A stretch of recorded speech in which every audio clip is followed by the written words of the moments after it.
Okay. Hi, everybody. It's me, Dustin Drun, your friendly neighborhood realtor with Guide Real Estate. I'm here today with my friend Jeff Silver, who's a good longtime friend of mine with Big Valley Mortgage. He's one of our lending partners here at Guide Real Estate. He sits just down the hall from me here in our office, and he's a poker buddy and football aficionado. I'm sorry about your Niners, dude. But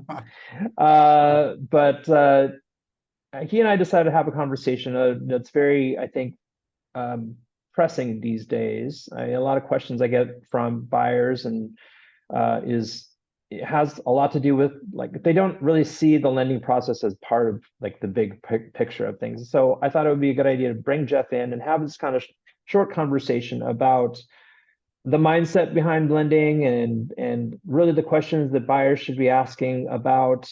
We were just chatting before we hit the record button about what those questions are. And I think in both of our experiences, like one of the things that we hear a lot of, and the first question that comes out of people's mouths is, what are interest rates at right now? And we were both in agreement that that's not really quite the right approach to take, especially if you're just getting started to look into buying a house. It's a good question, but it's not the question that you should be asking. So before we get into that, and we will get into that, we're just going to be, 20 minutes or so of a chat, but Jeff, why don't you say hi to the people out there in the, whatever, the blogosphere or whatever that is. Introduce yourself. Tell us a little bit about yourself, your history, and how long you've been doing this and all the good things.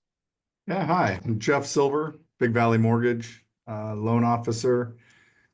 Been in the industry since 1989, so I guess that's 30 plus years.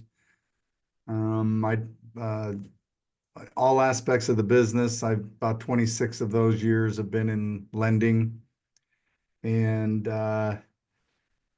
yeah, I do all kinds of loans. I do conventional FHA, VA, Cal HFA, which is a first-time home buyer program, USDA, which sounds like you're buying meat at a store, Mm-hmm. but you're not.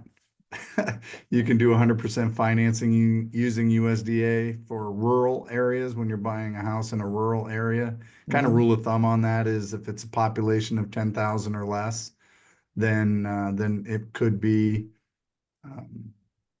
used. The USDA loan could be used in that area. Mm-hmm. Um, yeah, reverse mortgages as well. So Yeah. the whole spectrum. So what I'm hearing with that list of different types of loan product is that there are options out there for all kinds of buyers. And so like, a lot of the people that may be listening to this or that have tuned into this are going, I don't know what any of that means. I don't know where I fit in that spectrum. And that's where I always say as a realtor is the first thing you should be doing is having a conversation with a lender to find out where you are on, what the options are that are open and available to you and what the best, what's the best fit for you. So having that conversation with a lending professional is a crucial first step in the house hunting process, right? So like Yeah. without that and without knowing what your capabilities are on the buy side of things, I mean, you really shouldn't even you can get in the car and look at a house if you want, but unless you know what you can afford, then you're And kind of not spinning your just what wheels. you can, I'm sorry, Dustin, not just what you can afford, but what you're comfortable Yeah. in, because you have to be comfortable with your monthly payment. Now, Right. it's okay to stretch it a little bit and be a little bit uncomfortable. In a lot of cases, and people get in that way. Eventually, with raises at work and things like that, possibility of refinancing down the road if the rates do come down in the future, it could ease things up. But yeah, you want to be Yeah. comfortable in your payment. Which is something that we just talked about. So, like I said, we work a lot of our business and how we operate in this industry, in real estate and in lending and things, is all about talking with people like that are just getting started in the process. We meet people at open houses. A lot of our business is about generating interest in and educating people with in the process of the home buying process. And a lot of the first questions that comes out of people's mouths is, well, what's going on with interest rates? And that's just one of the things that I have a not a canned response for that, but we were talking about what the actual question really should be, which is, what are you comfortable with? What are you paying now, and what can you afford on a monthly basis? More important than what yes, interest rates are a big part of like the bigger picture of things and what you'll end up paying for your loan over time in the grand scheme of things. But really, the opening question to get started with shouldn't, I believe, not be focused on what interest rates are. Yeah, it is something that's important, but if it's going to stop you from purchasing a home, and we're going to talk about that in a second, because that's the whole idea of this is like, well, what's it going to cost you if you wait? And we're going to talk about that in depth here for a minute. But what is your response when people first ask you, if you meet somebody at open house, or just out and about, or when a realtor introduces you to a new person who's thinking about purchasing a home, what is the first conversation that you want to have with them or get them to understand in the process? What's your go-to? Well, my go-to pretty much, Dustin, is don't be a Niner fan and say next year. There you go. Or a Vikings fan. I'm a Vikings Let's fan of the same thing. Exactly. Yeah, next Yeah. year. No, this year. This is the Yeah. best time to buy. People ask me that all the time. What's the best time to buy? And I realize that's a canned answer. Now is always a good time to buy, or the best Hmm. time to buy. But Hmm. truthfully, the best time to buy was several years ago, Yeah. but you can't go back in time. So Right. the next best is now. There is a cost for not acting now, and that cost is called appreciation. As homes begin to rise, I realize that they do fall on occasion in California, but overall, in the long run, it's always up, up, up. Is it going to continue in the future? I have no idea. I do not Hmm. have a crystal ball. It Right. broke just the other day. Oh, dang it. I hate And when I, yeah, yeah. yeah. So there's no way of knowing. But what we can do is look at some numbers, maybe some recent numbers and years, and take an average appreciation of a home in over, say, the last 2 years, and let's see if they were going to buy a house 2 years ago at 500,000 and then it appreciated at X%. Yeah. How much are they going to be paying for that exact same house today? Yeah. That could be a good way to look at it, and that would be something that I would talk to people about the Can first you meet. can you show us what that looks like, or is there a way that you can do that? I'm not a technology guy, so I don't think I can show you on a screen. I can always hold up my paper, or I Hmm. can just tell you. And for right now, since I wasn't prepared to do an on-screen presentation, I can just say, okay, there was 12% increase appreciation um, in certain areas in 2023. Hmm. And then 2024, I believe last year they were saying that it was, I want to say it was 4%. Hmm. So what you're looking at on a $500,000 house, 12%, 60 grand. I Hmm. mean, just that 1 year, $60,000. So that $500,000 house would cost you $60,000. More. Now, if you were waiting for rates to come down, my question would be, what are you waiting for? What Hmm. rate would you be willing to pay? Hmm. Because the 3% rates are gone. Those probably will not be back in my lifetime. Just for those of you that don't understand, I'm 62 years old, so my lifetime could be just 30 years or so. I really don't see 3% rate again. So my question comes back to, what are you waiting for? What rate is it you're waiting for? Hmm. So we can actually come up with an arbitrary rate and say, well, let's say somebody says, well, I think 5.5 is doable. I think the rates could come down to 5.5. I'd say, okay, so let's look at a loan of 500,000 at 7%. That's principal and interest only, not counting taxes, insurance, or mortgage insurance. We can get into that as well if you'd like. But the payment, principal and interest, about 33.26 on 7% rate. So on 5.5% rate, that same payment would be 28.38. So that's a difference of $488. Okay. So now you take that 488 and you multiply by however many years you're going to wait. So using simple numbers, let's use 24. So 24 months times $488 that you would have saved, you Mm-hmm. then would have saved $11,712. But Mm-hmm. wait a second, you lost 60 grand just in 1 year. Mm-hmm. So ultimately you gave up $39,000. Right. So instead of waiting, if you bought now at 7% and those rates do come down to 5.5, then you could possibly refinance Mm-hmm. and get that 5.5 rate. And now you've got the house at yesterday's price and the rate at today's price. That makes sense? It makes sense. Yeah. I Yeah. think the other thing too, I mean, that we didn't talk about was equity building too, because in that same 2 years of home ownership, you've also paid down your mortgage to an extent. You paid yourself back, versus like if you're a renter right now, you're not paying yourself back, you're paying somebody else's mortgage and or whatever. So I think that's another factor that should be at least considered is that you're paying into you're paying back into your own benefit, right? So Right. so that's a whole nother part of that adds to that pile of equity building and appreciation value. So Now, what Dustin, can I say something? please. Yeah, I'd like to let people know, $2,500 for rent is probably common right now, Hmm. $2,500 a month for Hmm. rent. Yep. Times 30 years, that's $900,000 that you paid in rent. And then what do you have to show for it, Yeah. Yeah. right? Yeah. Actually, you have nothing, less than nothing because you have another rent payment due.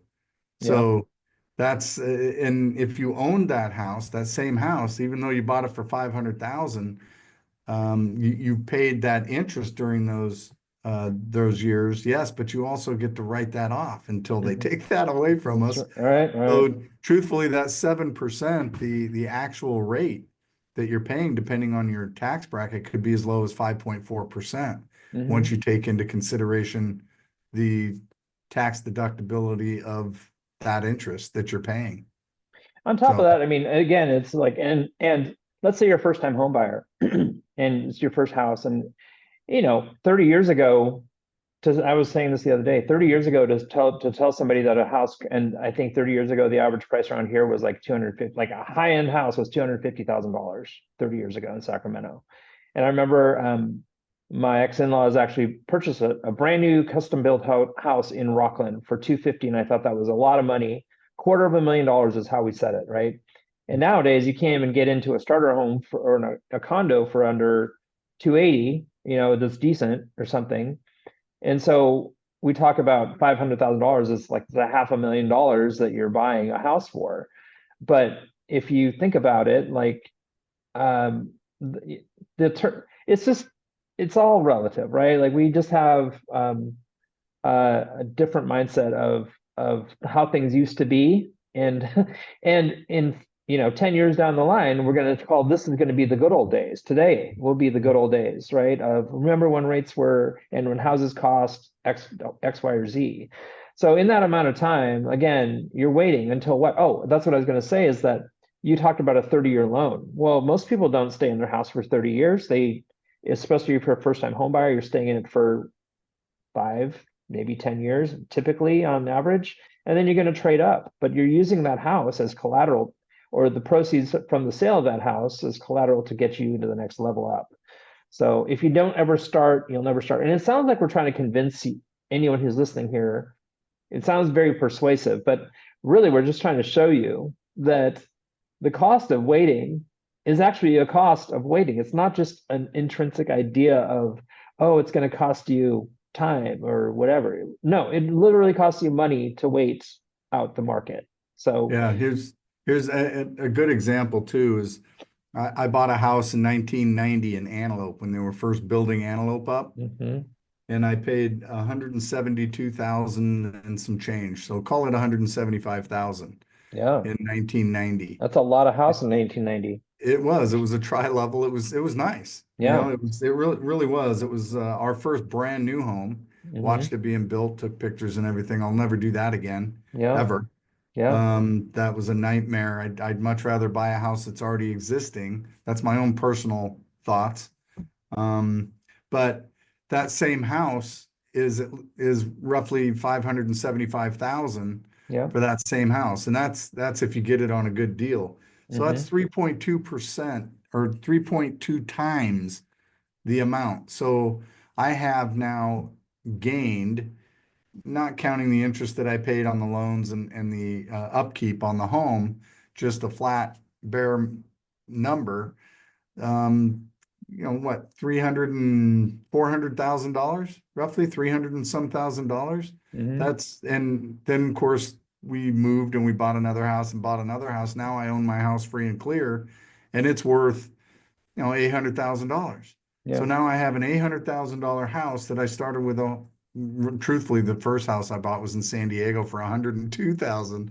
So I Hmm. literally climbed the ladder. Yeah. Um, but So that's that, if we hadn't have started, Dustin, that's our point. If yeah, I hadn't have started, I'd still be paying rent and I'd have nothing to show for it. right. Exactly. So, Yeah.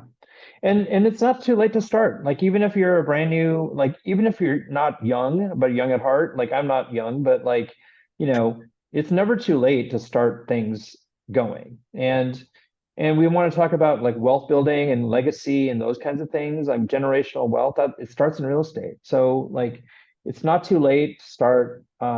Every year that passes, you're kind of passing up another opportunity. And our goal here again is not to like scare you straight, but it's definitely to get you to see that there is a fiscal loss that happens by waiting. And if you're stubborn and are just saying, nope, I'm just going to wait. I'm going to wait until the stars are in alignment and everything is right. Well, then you're going to be waiting for a while, and things are going to change on you, and you're going to get outpriced again, and it's going to just keep changing. So I would tell people in a blunt kind of a way with love and care is that you're paying for it. You're paying to wait, and yeah, it's costing you a lot of money. yeah. Um, Not to belabor the point, what's a good way to get a hold of you? What's a good way to, I know this 20 minutes goes by real quick on these calls. Wow. So, what's a good way to reach out to you? I'll put like your contact information in the information of the write-up of this little video, or they can reach. What's a good way to reach out to you? Email, Yeah, the phone number? best the best way is by phone. I answer my phone all the time. My phone's always with me. Hmm. The only time I can't answer is like doing something like this but I always get right back to you. So my phone, without a doubt, is the best, 916-204-4653. That spells golf. If you'd like to make it shorter, go 204 golf. Email is the second best. Actually, the second best would be texting. The third best is email, and that's jeff.silver@apmortgage.com. And yeah, you probably go like that and say it's Yeah, right you there on the point it right here. screen. Exactly. Yep, that's right. But thank you, Dustin. I appreciate this. Yeah, it's my pleasure. Yeah.